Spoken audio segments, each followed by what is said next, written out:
The final shape will have its own collector's edition. You get a cool tower statue, some little patches and items, but most importantly, some new story content.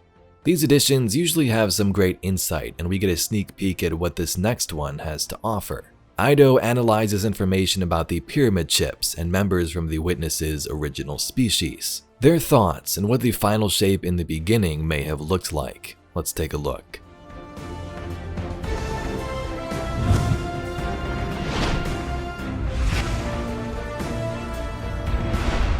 The final confrontation with the Witness draws near. As preparations for the conflict are mobilized, the citizens of the last city brace for the climactic battle. Meanwhile, Eido scours the solar system looking for clues, messages, and intel on the origins of the Witness to share with Guardians. During her travels, she has also found a gift to honor your service, a light to accompany the darkness. So that's the description of the collector's edition, and you can see some of the images here and what's included. The cool thing is though, from some of these little booklets, you can actually read the text. Bungie clearly knew this when they were putting this up here, so maybe they didn't care if we saw these little entries, or maybe it's just text that's not even going to appear in the final version. Regardless, it does have some interesting information about the Witness's species. Let's read it first. It did not stop the conquerors, primacy, sovereign, from using the gifts it granted for subjugation. Are we to accept that these two were meant to happen? If you reject the notion that destruction can be a final shape, how are we to accept that the Gardener allowed us to make such previous mistakes? One of the members responds, "Even after all these millennia, there is much we do not understand about the Gardener. Perhaps we will not understand until we achieve the final shape for ourselves.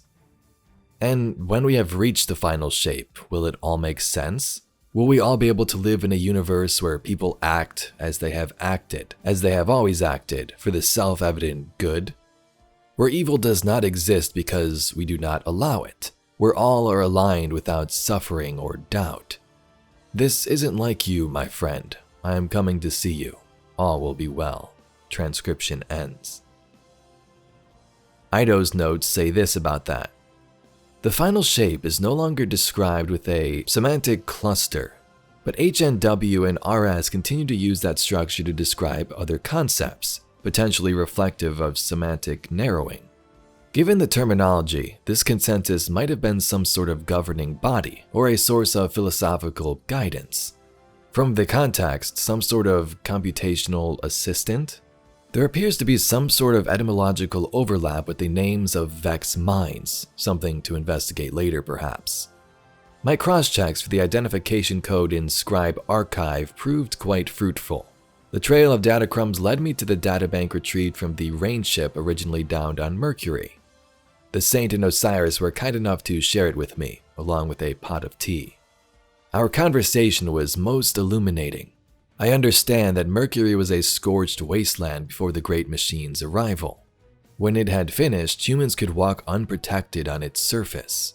What wonders the Great Machine can work. I can only hope that Mercury will return from the Witness's clutches, released as Titan was, so that I may see it for myself. I hear that, thanks to Sol engulfing its sky, one could study without pause, or at least until exhaustion proved greater than the desire to learn. Perhaps I could catch up on some light reading. In any case, the concept of the final shape has worn many faces. From your encounters with the disciples of the Witness, we know that they all had their own understanding of this concept, that they all saw what they wished to see in it. But the communication log here appears to predate all of them. If I am correct, and the parties communicating are among the Witness's precursors, then this may be the concept's original form. We can see in this log that HNW and RS at least were preoccupied with the concept of a higher purpose. They saw it, and then it continues. So these two characters, HN and RS, are described by Eido as members of the Witness's precursor species, the species they all were before they merged together and became the one being Witness. We've seen many examples of the final shape in our interactions with characters, and like the text, they all have their own interpretations of it.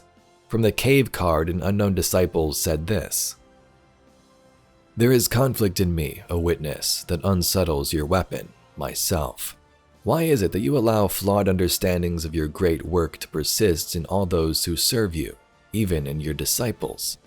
Every one of us seems to have some different conception of your final shape. I do not need reassurance in my own comprehension, only to understand what purpose it serves that you have chosen such disparate servants to carry out your will. Perhaps it is enough to simply trust that we are weapons in your hand, O witness. Even if we cannot see the perfect shape of your plan, we serve it by your wielding of us. Each disciple has come to be only by your will, and so that incomprehension is also in your making. You ask for trust and obedience, and promise that whatever you do, whatever finality you achieve, will suit each of your followers perfectly. Your final shape will be 100 promises kept. I have seen the reflections of it through all of we disciples, through the tracks you leave in the universe, a truth understood through these shadows it casts.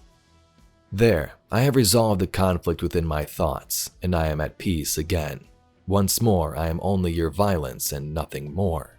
The final shape will realize us as we strive. Some disciples like this unknown one here from the cave entry don't even know. They just blindly trust the witness and believe that this final shape will help everybody. And in the collector's edition page, the original members HN and RS speak about that original final shape Eido speculates about. Theories that predate these disciples. Even they themselves were confused, so it would seem someone was at the head of this. Someone from their species was in charge of this campaign of destruction and the merging of their species. At the beginning, they talk about the Traveler, that it gave gifts and allowed the wielders to use it as they wished, even for evil, or granted to subjugation. Like the cutscene we've seen last season, they wanted to rewrite the universe using the veil on the Gardener. The Gardener ignored their ideals, so they took it upon themselves to transcend to something greater, achieve what they want in that final shape. Eido even talks about a possible group running this. He said the consensus might have some sort of governing body or a source of philosophical guidance, so someone was leading this charge. We wrap this up with the Tessellation lore card. Once, nothing became something. There was a game of possibilities. Patterns emerged that could, would flourish or fail, wax or wane, and in the gaps between, there was nothing. But nothing is an absence, defined by all the things that might one day be and yet never find fruition. It is an entropy of existence. For nothing to become something is as simple as a flipped bit, a chance mutation, a fallen leaf. Once it has become, it has always become, for castles are less fragile when built by something than nothing. Something grows, and grown it is seen. Once, something became something else. There were a people of potential and promise, of galvanizing growth. By their tools, their grand intention, the happenstance alignment of infinite years and atoms were as sculptor's clay, that which becomes the finest of statuary, purpose carved from meaninglessness, the chance generation of the universe crafted into beauty, intentionality. That which served no reason ceased, randomness elided by the sculptor's art. Something changes, and changed it continues. Once something will become nothing. There are beings who plant their intent and say, so far, no further. The bulwarks and the bastions, the stubborn flower that will defy even stone. In these hands, possibility is a single-minded tool. Resolution, pursuit, obliteration. What potential lies in empty space? All that dies is only ever transformed, abscised and swallowed by wilderness, returned to infinite metamorphosis. To excise from that rich loam of transformation requires no less than perfect certainty. Here is the secret. A plowshare and a sword have never truly differed. So there you have it, Guardians, some more insight into the final shape according to that lore entry there from Tessellation, Eido's analyzing of the Collector's Edition on that word from the Witness's original Precursor species. If you'd like to see some more Destiny lore and mysteries just like this video, please be sure to subscribe to the channel. Anyway, I thank you very much for watching and I'll catch you all in the next video.